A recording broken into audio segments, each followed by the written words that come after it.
Hey guys, it's Alex and Dad from 7th Hour Films back again with Doctor Who Classic. Last time on Doctor Who Classic, we started off the Sensorites. What all happened on that one?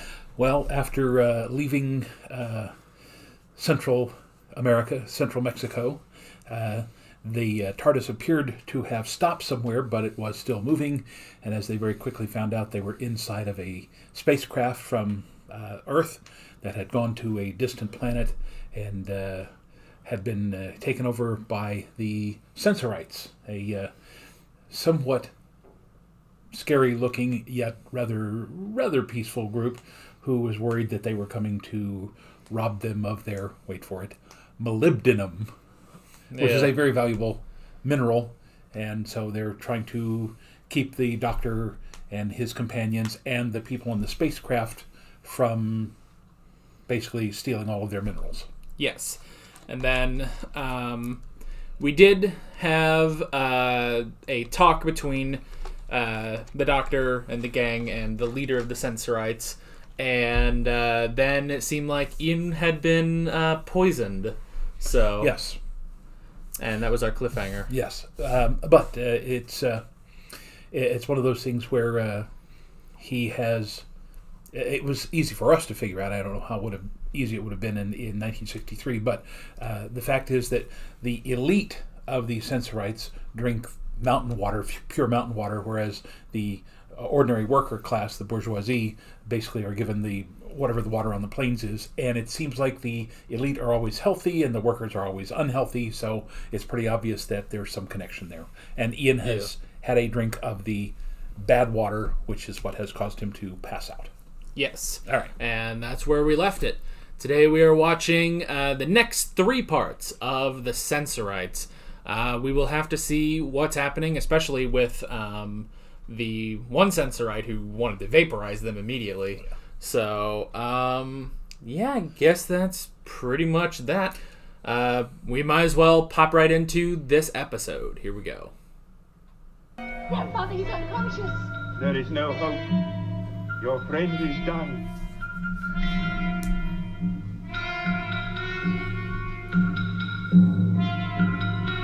Now, we would barely notice, but see that shadow on him? Yeah, the cameraman shadow. Cameraman came in between him and the light. Why has it happened to him and not to us? Salt and water, Susan. An old-fashioned remedy, but I'm sure it'll serve. Thank you. Now, my boy. Okay. Drinking salt water is usually not a good idea. Gargling with it, yes, but drinking it, no. That looks like Doc Brown's helmet that he was using in Back to the Future. Why is this creature here? As for the other one, Which other one? the one known as Ian Chesterton. These absurd names they all have. None of them wear any signs of authority or badges of position. How are we to distinguish them? I don't know what we'd all do if you changed your badges and sashes. We wouldn't be able to tell you apart. Uh-oh. I have never thought of that. Oops. You will die! No, I beg of you. Why can't you make up your mind? Just look at Well, it's that also young funny because man. that's how they view them. You can't tell them apart. Give him salt and there's not a moment to lose. And remember, I want samples from all the outlying districts. It's imperative.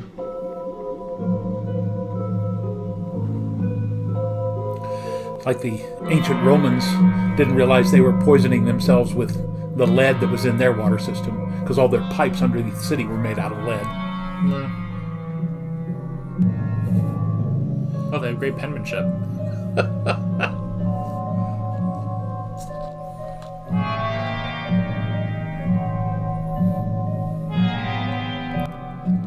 You know, if you're running a fever, you probably shouldn't wear a turtleneck.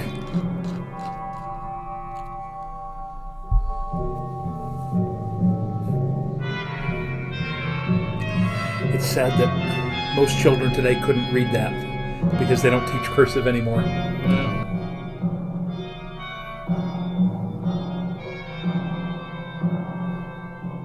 I mean, to a degree, it's sad, but cursive is useless anyway, so... Just as I suspected, it only seems to appear in one part of the city, or rather one reservoir at a time.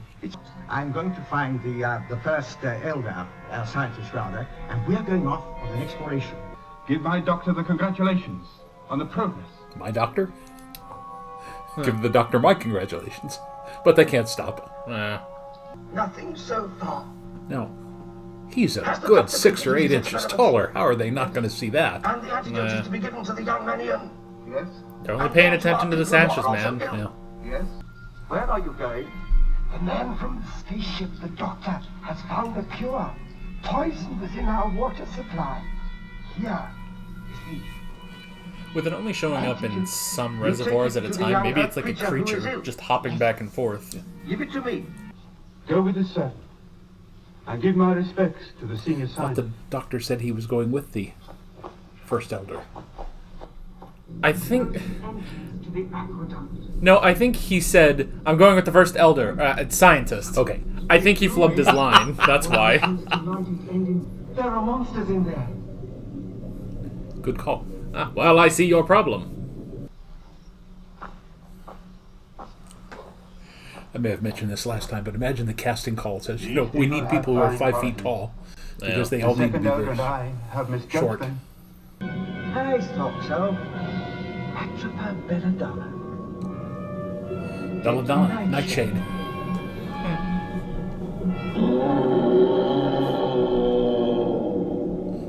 That doesn't sound good.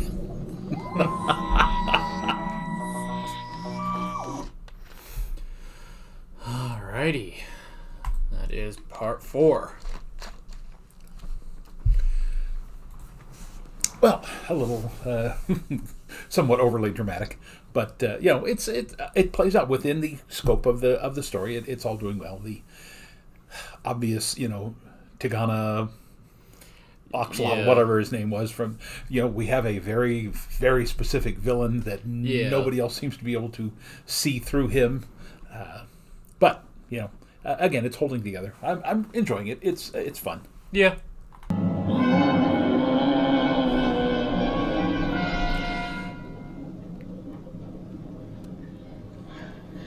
What is it, Ian? I'm worried that it's going to be like the Yeti You all right? that they did. Yes. Lean on me.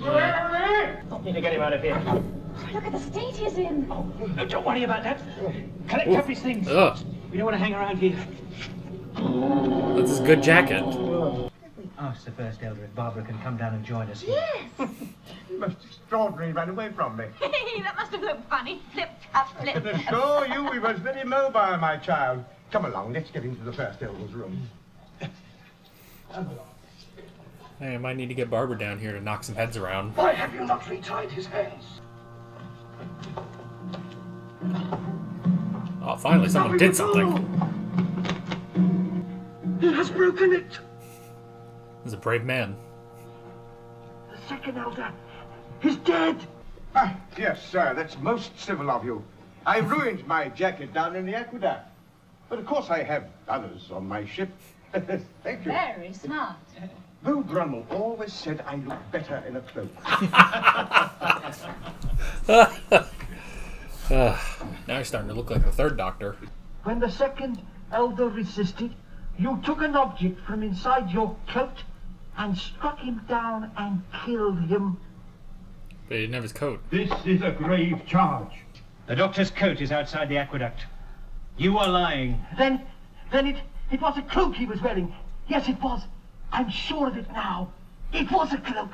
I have just presented the doctor with that cloak. Your story is a tissue of lies.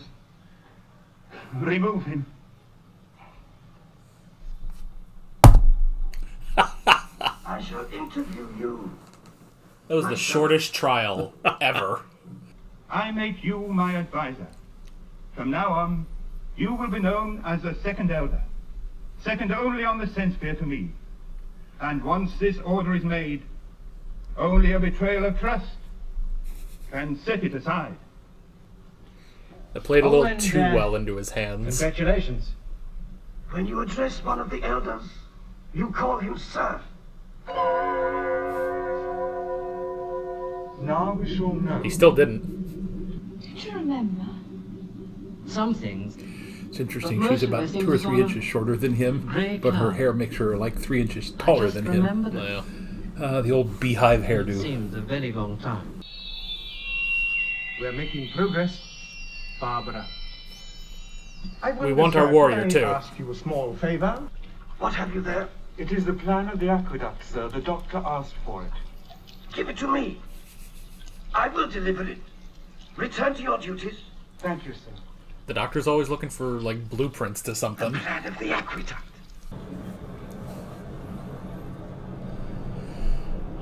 Again, very interesting sets. Yeah, I was gonna say that. The budget's definitely going up. To the palace, yeah. I do like the fountain in the kiddie pool, though. Yeah.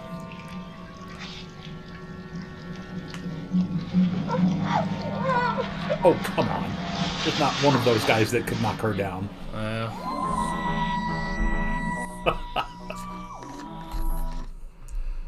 Alrighty, that is part 5. Feels like at this point they would normally have 2 more episodes, but it's only 1. Well, You know, what's also interesting about that fountain that they have, well, first off, that they're doing that at all, which is pretty crazy, but it almost makes me wonder if, you know, because when we watch An Adventure in Space and Time, they said, well, if it gets too hot in that studio, the sprinklers will go off. So it would actually be funny if they, like, rerouted those sprinklers to get to that fountain. well, it's kind of a cooling system. I mean, after all, with the mist spraying through the studio, that would kind of cool it off a little bit. Yeah. But yeah, it's interesting that you, for example, the sets in the Aztecs were just phenomenal, and you know, Marco Polo, they had, you know, fire, and even the guy in the cave in Marinus had actual fire in there. So it's nice to see this sort of stuff. Yeah. Because, you know, it brings the level of believability up. Yeah. I think this is definitely like either their budgets are starting to increase now, or they're figuring out how to really get creative with making these sets. Yeah. Because I mean, like, when it cut back to like the Aqueducts and stuff, I was like, you know, I could see this with like the second or third Doctor, you know, where, yeah, it's been a few years, the budgets has increased, and it's like, this is still the first season, so. But by this time, even by this time, this would be, what, about late January, February of 1964, the show is getting really popular. Yeah. So maybe, if nothing else, maybe some of the designers, the builders and everything are beginning to understand, not like the guy in Adventure in Space and Time where he's just popping the stuff out together. Yeah. That they're really starting to say, hey, wait a minute. You know, if people are going to enjoy this and we're going to start seeing the audience grow, maybe we need to really put some extra time and effort into it. Like, basically at this point it's gone from, oh yeah, that little show, whatever, all right, here's your little TARDIS set, whatever, to, all right, this is a big show that we have now that we need to actually invest in. Yeah. So. Have seen her or passed her on the way? Yes, she was obviously forced to write this. Whoever made her do it had no idea that I was being... Oh, hello, Barbara. Well, are there any other buildings in the vicinity? None, except the disintegrator room, Where's that? below the courtyard. It is rarely used now. You know, if they're such a peaceful society, why do they have a disintegrator room? Well, we still have As to your other friends, old gas chambers and they have gone down rooms where the electric chair were, even though we don't use them They were anymore. given light. Well, whatever's out there hasn't attacked us yet.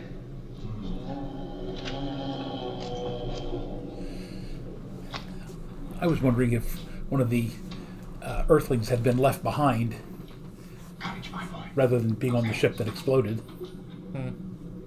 Maybe. But that wouldn't explain the ripped up coat or anything. Well. INNER. Yes, Engineer. just as I suspected. It must be one of those survivors from the spaceship that exploded. Well, why should they come here? Like To hide 3 behind seconds the water. before you call that. Why just the Jeez. water in the first place? Oh, it's ages since we've seen our planet. It's quite like Earth. But at night, the sky is a burnt orange. And the leaves on the trees are bright silver. My mind tells me that you wish to see your home again. And yet there is a part of you which calls for adventure, a wanderlust. The orange sky is pretty accurate to future depictions of Gallifrey. You were right about the ambush, weren't you? Yes, but don't do anything to alarm them.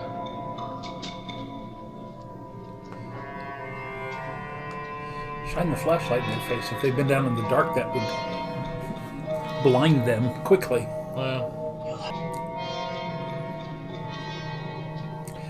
Makes you wonder if this was like in a basement room in the BBC studio and they just built the set around it. Maybe.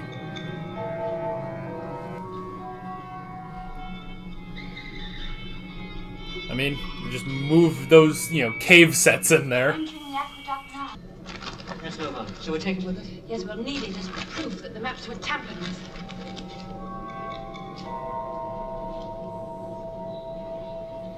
Makes you wonder where they found food underground all these years. Yeah. Have to keep discipline up, you know. But they're all good men, very fine. Morale's very high here. Sit down.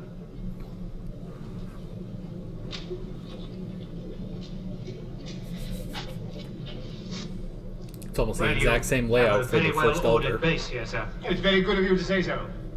You might pass on my congratulations to the men, number one. Thank you very much, sir. Shall we move, then? Odd he didn't recognize John's uniform. Well. Treachery! It's all over now. Treachery! So when he said prepare the men, it was really just the third guy. It seems like it. They couldn't afford that many extras. Pitiful fellow. What about the second elder? You finding the map proved his treachery. He will be banished to the outer wastes. Well, Well, I think we must go back to the ship, sir. Well, at least they know where they're going. Implying I don't? I didn't mean it. So you think I'm an incompetent old fool, do you? Now, Doctor, I never said Since that. you are so dissatisfied, my boy, you can get off the ship. And the very next place we stop, I shall take you off myself, and that is quite final. Carry on.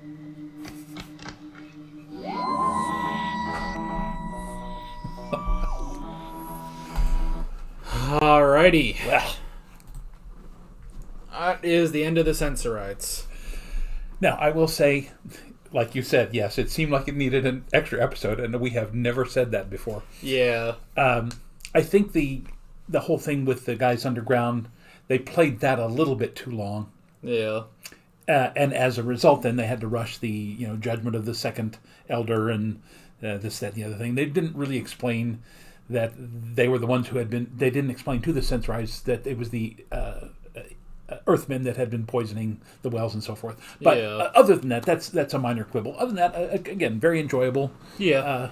Had a lot of fun with it, and again, we're very impressed with how the sets have come along since the days of the cavemen. Yeah, that's true. Although, I mean, it's still those same cave walls that they keep bringing into every single serial they can. Yes, but I mean, they're getting their money's worth out of it. Yeah. So, this is like the fourth or fifth thing that have caves in them. Yeah, I think everything has had caves in it. Well, the cavemen, the Dalek had caves technically, but they were kind of inside the Dalek city. There were some caves in those episodes.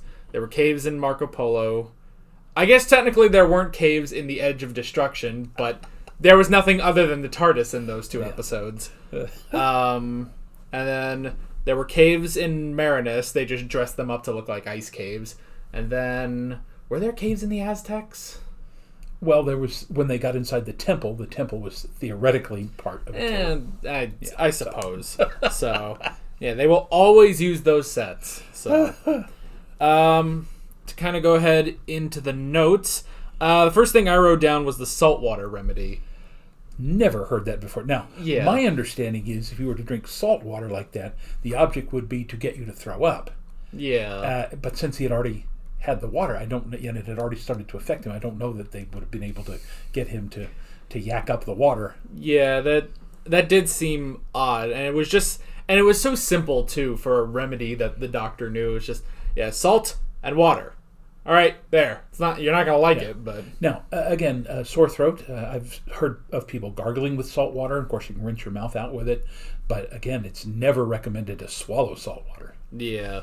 So, I wrote down the sashes. That is very funny. That he just gets the idea. It's like, oh, you can't tell us apart. We can't tell us apart. All right, I have an idea and I need a sash. So it's a little interesting that they actually can't tell each other apart. Like, which they also say like they can't tell humans apart really. Yeah. It's only barely that they can describe what the Doctor looks like. I did think it was interesting though that they did make the point that the average people, which we really never saw in this episode, they are the ones who distinguish the elders by their collars or stripes or whatever. But notice that the phony second elder was never seen by the first elder because I think he would have been able to recognize him. I'm really surprised though that Ian and Susan and the Doctor couldn't tell the difference that one of them was slightly taller and the beard was different and the hair was different. I mean, even though their faces are somewhat and their structure is the same, it would be like us not being. I mean, at your age, I looked a lot like you and a lot like your brother, but I think I would look different enough, even to somebody who had never seen us before, that they'd be able to say, yeah, I can tell the difference. Your hair's lighter and his hair was darker, or whatever. So, minor plot point. Yeah. But it is interesting that they set it up and then stayed with it, that they never let the phony, well, I guess it's the city administrator, the phony second elder, in the presence of the first elder, because that would have probably given him away. Yeah, that's true. And by the way, I did like the fact that the scientists, their little badge in the center of their chest, had kind of like the, what's it called, the little snake, the serpent, and the rod that ancient Greeks used to use, and I guess maybe even ancient Romans used to use as the symbol of medicine. The Asclepius, or I can't remember. Anyway, so I just thought that was kind of cool. Yeah. Let's see. The aqueducts. I mean, obviously, we figured it out immediately that it was the difference of the water, but I guess the whole thing with, oh, well, how come they didn't figure that out immediately? It's like, well, we have to wait for the next episode for the Doctor to figure that out. But again, I thought that was a pretty good twist in that, again, if it was, lead leaking into the pipe of District 8 or whatever, but the fact that it was coming from different places meant that it was being done deliberately, that somebody was poisoning it. Now, again, it occurred to me earlier on that maybe some of the humans had been left behind, although they never really kind of hinted at that. They thought everybody was on the ship when it blew up. But I kind of got the feeling, wait a minute, who would have a reason to poison? I thought, well, maybe could it be a human left behind? And then seriously, 30 seconds before they revealed it was one of the humans, I thought, this begins to sound like somebody's got a grudge against them. So. Yeah, well, and especially when, because for a while it's just there are monsters down there, so it makes sense that you would put two and two together. It's like, oh, it's not just some monster down there, it's the humans that are left down there. And so we're guessing the Doctor's coat got shredded with the pointed stick. Yes, it got shredded in multiple places, and not once did those ever cut through his vest or his shirt or his actual skin. Yeah. So it was the jacket that took the brunt of that, apparently. Now, completely worthless point to make, but where would they find wooden stakes underground? It would seem to me that if they had anything, they would have had metal left over from their ship, because we never saw the surface of the sensosphere, or the sensosphere, whatever they called it. Yeah. So again, just minor point, but you kind of when you now sit back and analyze it, look at it, go, where would they have found wooden stakes? Yeah. Of course, then I would wonder, why do the Sensorites have a cape that they can give to the Doctor, because none of them seem to wear anything remotely like that cape.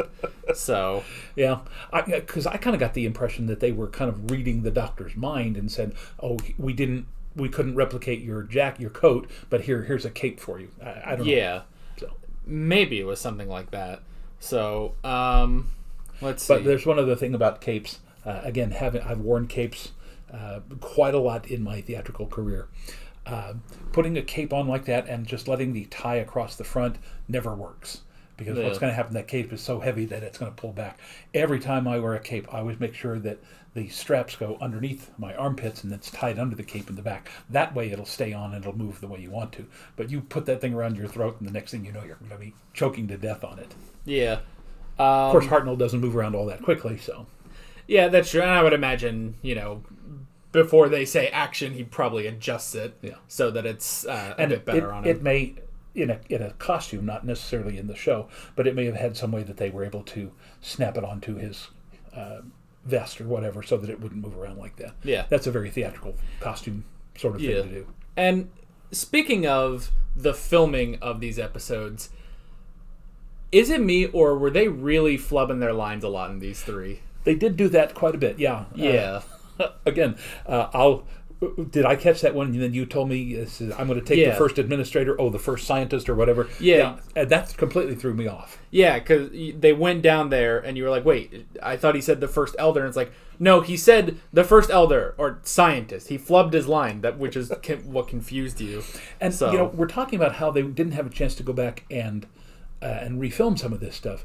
And yet I noticed a lot of what I think they're called insets, where very close up, which you cannot do, if I recall. If you're doing all of the 2 or 3 cameras trying to get different angles, trying to get a close-up like that seems a little difficult to do in that. So it makes you wonder, they could have possibly gone back and maybe redubbed it vocally, take out the flub, or just take a 2-second shot of him saying, "I'll go with the scientist." So I don't know. Again, we're looking at this 50 years on. Yeah, and we're trying to remember what they said in An Adventure in Space and Time, where they reference the fact that Hartnell can never get Ian's name right, and it's like, oh well, can we go back? It's like, well, we've already had 4 edits, and it's like, well, we really can't do more than that, and especially to be fair, in that particular scene, that's still when they were just starting off. I think that was the first episode that they were filming. Whereas, now maybe things have gotten a bit better on these episodes where budgets increased. Maybe they got a better studio. Maybe they're allowed a few more edits. I don't know. Yeah. It's because that's the thing. It's one of those weird things where it's like we have to remember the editing process of this. Yeah. They can't just throw this all into Adobe Premiere. They have to cut the film together. Yeah. So, but yeah, it definitely felt like they would. All of them were flubbing their lines in this one. Yeah. And I mean, and that's the thing, is that it's only really been Hartnell specifically on saying Chesterton, and that's it. And at that point it gets funny, you can say maybe it's an in-joke of, oh well, the Doctor just doesn't care enough to get it right all the time. So I don't know. Let's see. I wrote down the Nightshade. Yeah, they didn't really explain to the Sensorites the Nightshade. Yeah. It's just oh, I found Nightshade. Well, now we found the soldiers. All right, episode's over. So it seemed like, for what seemed like, oh, this, here it is. This is what's poisoning them. It's it didn't really come into play later. Yeah. So I thought that was a little odd. Yeah. Again, they kind of rushed that last episode, especially. But you're right. It's. And I know we're heretical for saying this, that they could have actually used an extra episode so that the Doctor would have an opportunity to explain, here's what's happening. This is the deadly nightshade. It is poisonous. It's poisonous to us and it's poisonous to you. But the fact is, it doesn't grow inside the water supply, so the only way it could be put in there would be if somebody's deliberately doing that. That would have been a great plot point, because then the Sensorites would say, none of us would do that, which would then give us, the audience, the ability to go, hey, wait a minute, if it's not the Sensorites, who else could it be? And the only other people who've been on that planet were the Earthmen from that first expedition. So that would kind of set that up. And then again, I would have liked to have seen the city administrator, phony second elder, brought up, not on charges. We don't need to see his trial, but we do need to see some justice of him finally being arrested and what's going to happen to me. Well, you can't be here with the rest of us. We're going to banish you to the Outland or whatever. So just literally 10 more minutes would have helped, clear up some of this. That's so weird.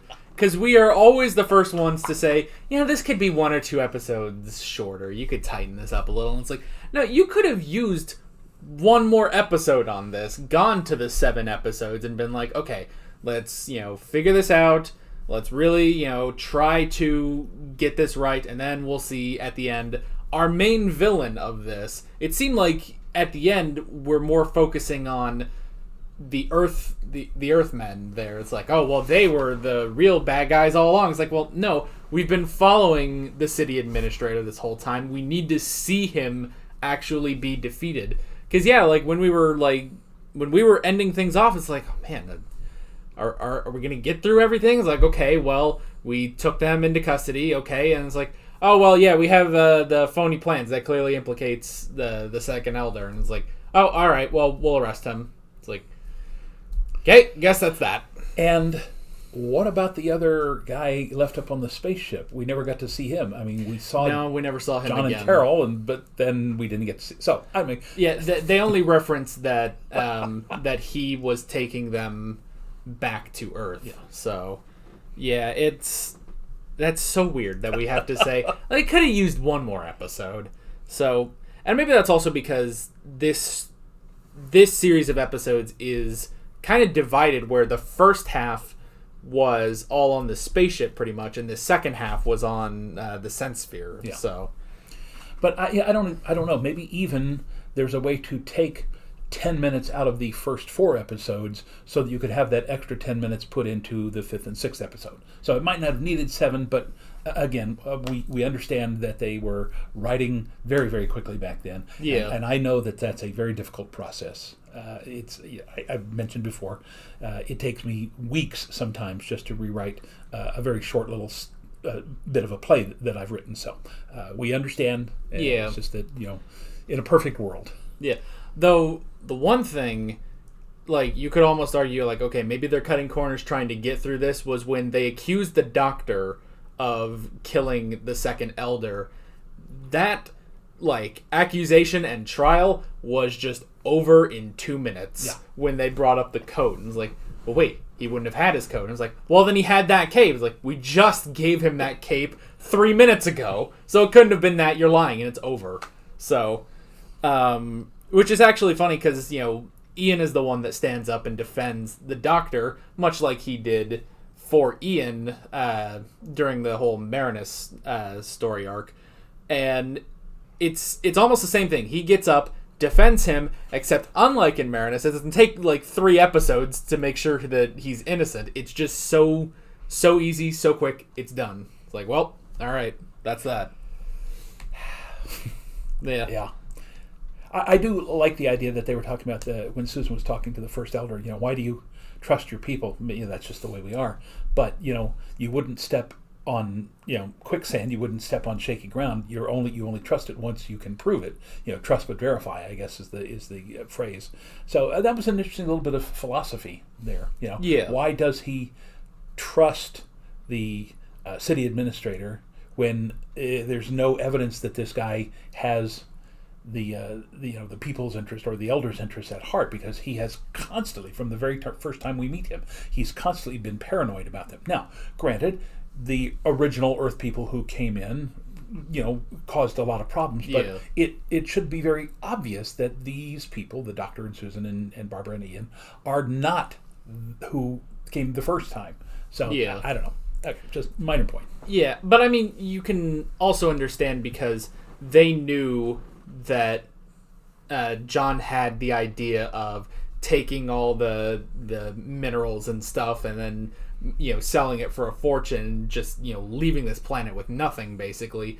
So when you see the Doctor and the gang being like, no, we need to help him, we're with him, and it's like, okay, yeah, you can understand the distrust, but after a while then it's like, okay, well, clearly they have no desire to take all the minerals. They just they want to make this cure to help the people. So but at the same time, yes, we still need an antagonist and we still need the plot to move forward.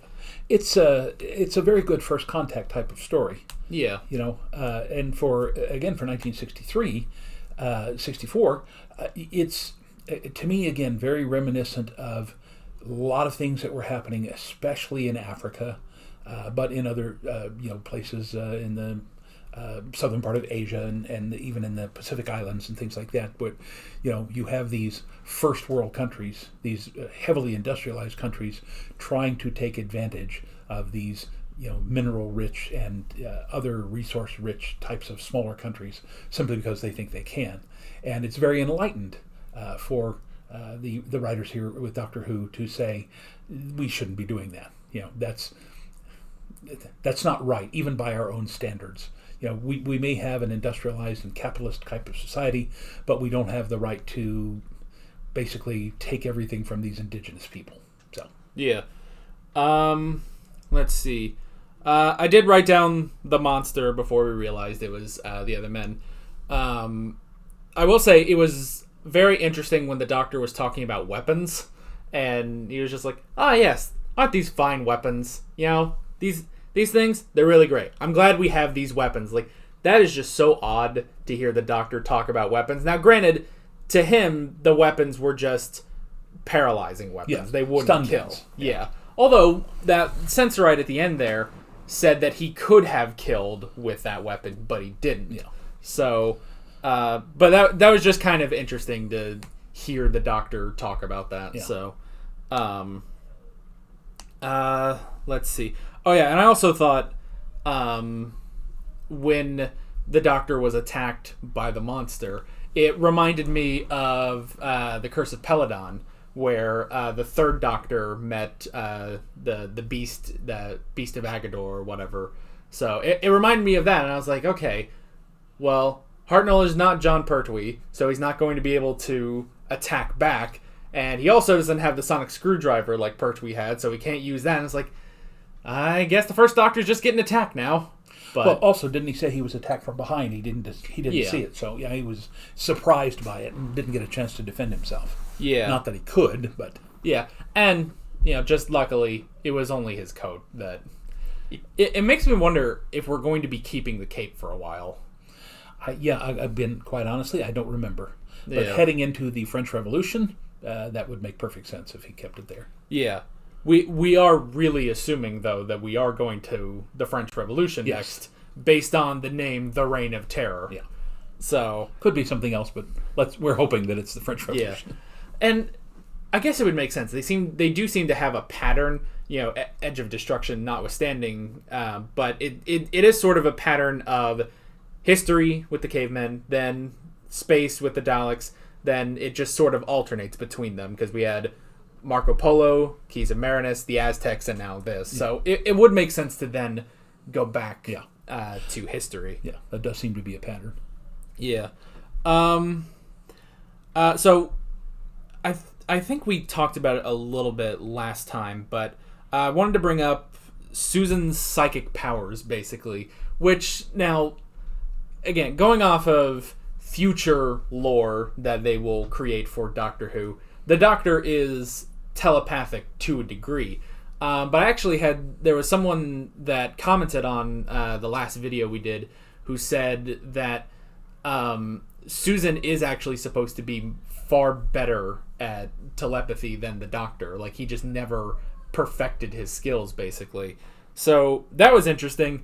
And it sounds bad, if only because that makes Susan a bit more useful. Yeah. Because we do have to be honest, she is, the damsel in distress a lot of times. So interesting little twist on that.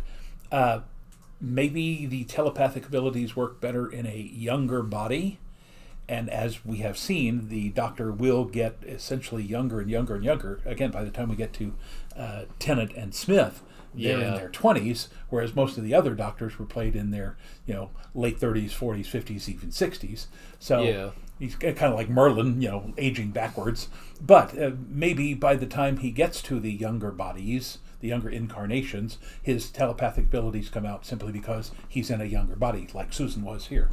Yeah, it could be, because, the thing, and again, adding on lore that they will write later, technically, this first body, it's a bit older than it should be. Like, he has put off his regeneration, basically, for so long, because, it's his first regeneration. He doesn't really want to do it. So, at this point, he is more of an old man than he actually ever will be with his future incarnations.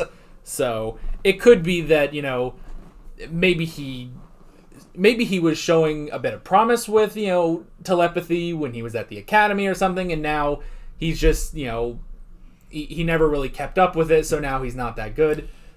And it's all lore that we have to add in later.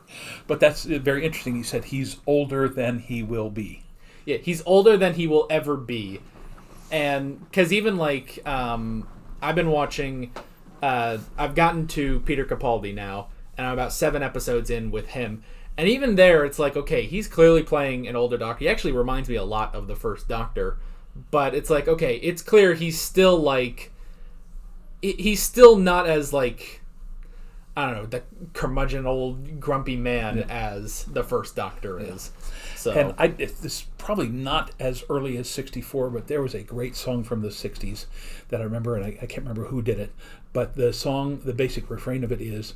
but I was so much older then, I'm younger than that now, which applies perfectly here. Yeah. And speaking of lore that they will add in later, we actually got a bit of lore or backstory here with just Susan's description of their home planet, which, again, at this point is not... They have not name-dropped Gallifrey. I think they actually don't name-drop Gallifrey until, like, the second Doctor. So, but she did mention... Well, first off, she restated that the two of them are aliens, which they really haven't talked about since the first episode. But they are aliens. They're not really humans. And she did say that the skies of Gallifrey are actually orange, which... Yeah, in future iterations, they do show the orange skies of Gallifrey. So maybe not in the 5 Doctors that we watched. That just looked like England, but whatever. Although I guess that was like the Death Zone or whatever that was in that one. I don't remember that one too well. But that was interesting, hearing a bit more. And we also got some. At the end, with Susan saying that she doesn't want to be a wanderer forever. She wants, at some point, she will want to settle down, whether that's on Gallifrey or not. Which I guess we sort of slightly were spoiled on in Adventure in Space and Time. Maybe that's how she's going to exit the show at some point, but we'll have to get there to find out the full story. Yeah. So, let's see. And then the last thing I wrote down was really just the soldiers that were in the Aqueducts, which again, when he says, gather the men, we're going to be leaving, and it's like, it's just one other guy, so... Yeah, I think you're right that they meant there to be more of them, but they just didn't have the extras to do that. Yeah, so... they could have unzipped some of those Sensorites and put them into uniforms, although that would have meant the wigs and the beards and everything, too. But, you did expect that there'd be more than just 3 or 4 of them. Well, even if there was, 5 or 6 of them, that would work out. Even though, on the ship, it was, John and Carol and whoever the other guy was, we've already forgotten him. Maitland, I think. Yeah, whatever. Yeah, so there's only 3 of them, so... Maybe. Makes you wonder. Well, because they also said that there were at least 2 others that tried to desert, and that's why they destroyed the ship. Yeah, I guess. Their own ship. Yeah, there was some logic to that they had. It also makes me wonder how many of the Sensorite costumes did they have. I would be willing to bet they only had 4, and it was so easy to change out. Just because, like in the show, they just have to change the sashes, and there you go. And the heads. Yeah. Because the heads were... I was amazed at how different the heads were. The fact that some of them had a very curly beard. The city administrator had kind of a pointed beard. And some of them had more hair on top and less hair. And so, but, they were... I was very surprised at how well distinguishable the aliens were. Yeah. Other than their costumes. Yeah, that's true. That's pretty much all I wrote down for this. You got anything else? Well, in case any of you have noticed, especially me, we have been doing this a lot in this episode. Just the week after the quarantine began here in Oklahoma, we were scheduled to get our haircuts. We have not had a haircut since. That was 6 weeks ago, and it had been 5 weeks before that since we had gotten our last haircut. So we haven't had a haircut since February, and it's getting to the point where there's so please forgive us if we tend to do this a lot in the next couple of weeks. we'll get a haircut eventually. Yeah, see, most people are growing the quarantine mustaches and stuff. Doesn't work on us. We already have those, and we already have beards and stuff. I've trimmed my beard 3 times, I think, since this all started, and I've got another one going today, I think, maybe. So yeah, I always trim mine incredibly close. Like, I get it as thin as possible, so I don't have to trim it again for like 3 weeks.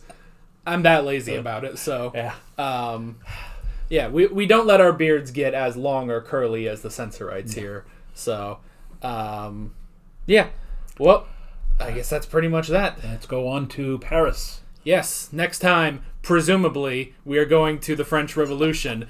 Vive la France. Yeah. Liberté, égalité, fraternité. It would also be interesting if somehow, like, maybe it was historical, but it was also still in space for some reason. Like how on Star Trek the Nazis will just show up and it's like, we're in space. What are you doing? So let's hope they don't do that. I'd rather them go back and meet Robespierre and the Jacobins and some of the others. Yeah, the Marquis de Sade, that would be cool. Yeah, but we will have to see. So, yeah, with all that being said, we're Alex and Dad from 7th Hour Films, and we will see you guys next time. Take care. Alright guys, thanks for watching this video. If you want to watch more of our Doctor Who classic reactions, you can click on the playlist, you can subscribe if you haven't done that already, and be sure you hit that notification bell. You can support me on Patreon and follow me on social media, links below in the description. See you guys later.